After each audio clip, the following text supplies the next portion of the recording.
Shimutayev osonlik bilan sheriklariga ko'rsatma bermoqda. To'p o'yinda va gol!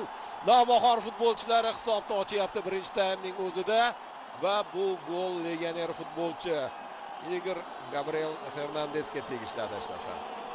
Uddalandi, amalga oshdi, gol ijrosi ta'minlandi.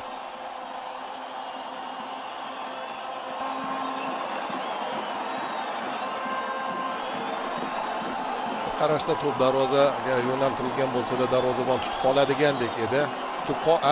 Mana nima voqea bo'lgan. Mustahkamroq turish zarur bo'lgan ekan.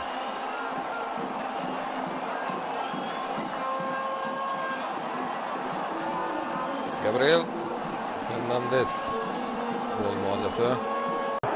Ancha bosiq inson hisoblanadi. Abdulla O'rinboyev ham. Lekin boshqa futbolchi bo'lganda albatta reaksiyasini namoyish etgan bo'lardi. Jiyanovdan ajoyib uzatma. Yana o'ng qanotdan yurish. Ana endi Zabihulloh emas va Bosg'ulomov hisobni 2-0 ga yetkazyapti. Qarshi hujum va gol. Said Azamat Mirsaidov. Balkim boyagi holatda ham Said Azamat bo'lgandir. Unda to'g'risi ko'ra.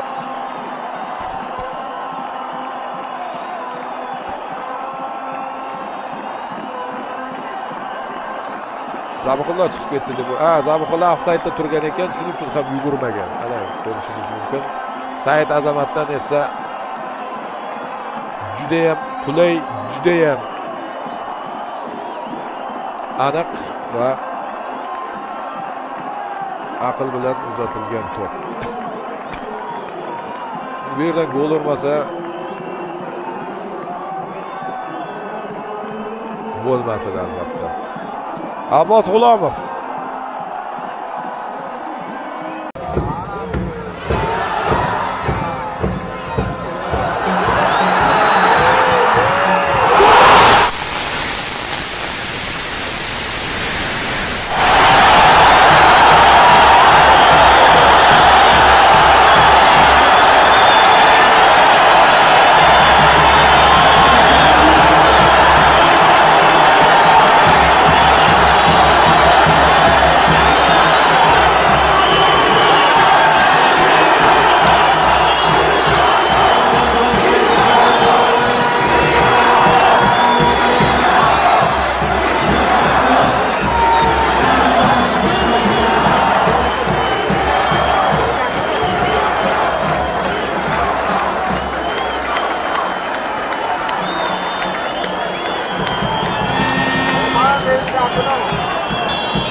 Uzatma esa zarbaga aylanib ketdi. Kuchsiz edi va darvozabon to'pni egallab olib, darhol andijonliklarni oldinga boshlayapti. Chap qanot orqali Andijonning hujumi rivojlanmoqda. Xavfli vaziyat bo'lishi mumkin. Zarba ko'ramizmi?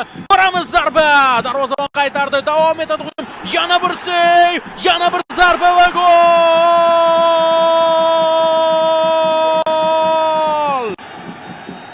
Nopov baribir golini kiritib ketyapti.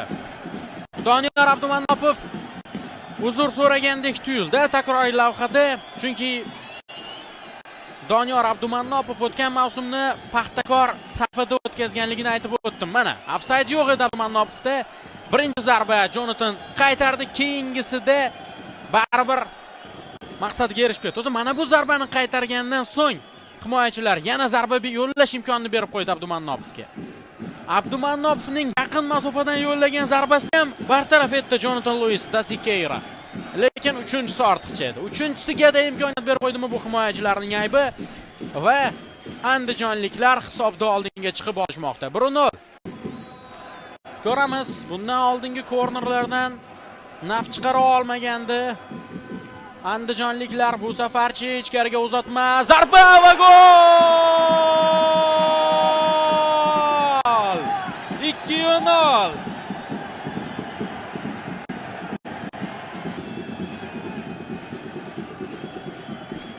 Muxlislar yanada faollashdi.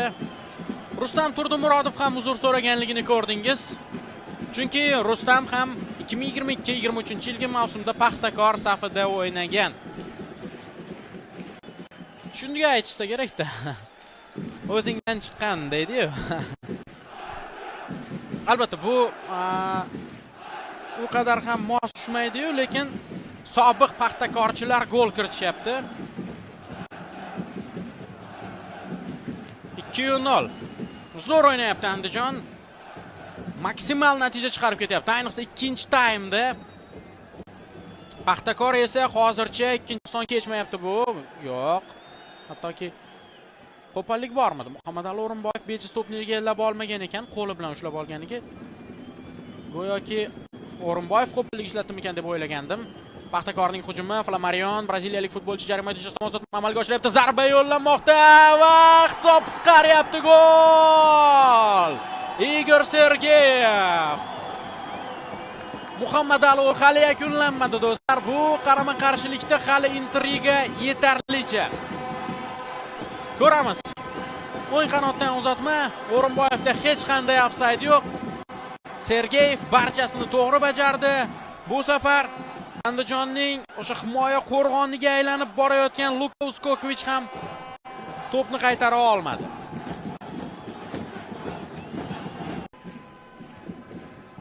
Ichkariga uzatma, xavfli vaziyat, zarba va gol!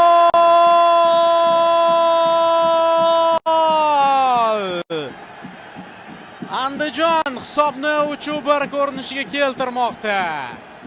Ikkinchi qavatda baribir burgutlar o'z maqsadiga erishib ketishdi. Ikkinchi qavat parvoz burgutlarniki.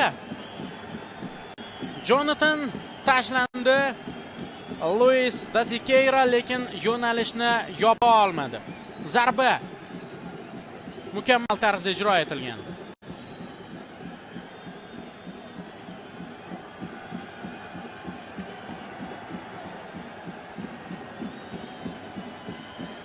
Bir baqiya qoldi avtogol muallifi bo'lib qolishiga. O'sha epizodda ham Luka Uskokovich vaziyatni tozalagandi. Hozir esa Paxtakorning hujumi. Keling, hali uchrashuv yakunlanmadi. Hojiakbar Alijonov jarima maydonchasi tomon pas, xavfli vaziyat, imkoniyat, zarba va gol! 3-2. Mana do'stlar, hali bu shedevr to'qnashuv yakuniga yetmadi. Muxlislar o'rtasidagi qarama-qarshilik ham tugamadi. Maydondagi qarama-qarshilik ham hali tugagani yo'q. Juda ham chiroyli o'yin. Gol muallifi Bashar Resanbonyan. Zaxiradan o'yinga qo'shilgan futbolchi, iroqlik futbolchi Bashar Resan. Hojiakbar Alijonovning uzatmasi. Hisob 3-2.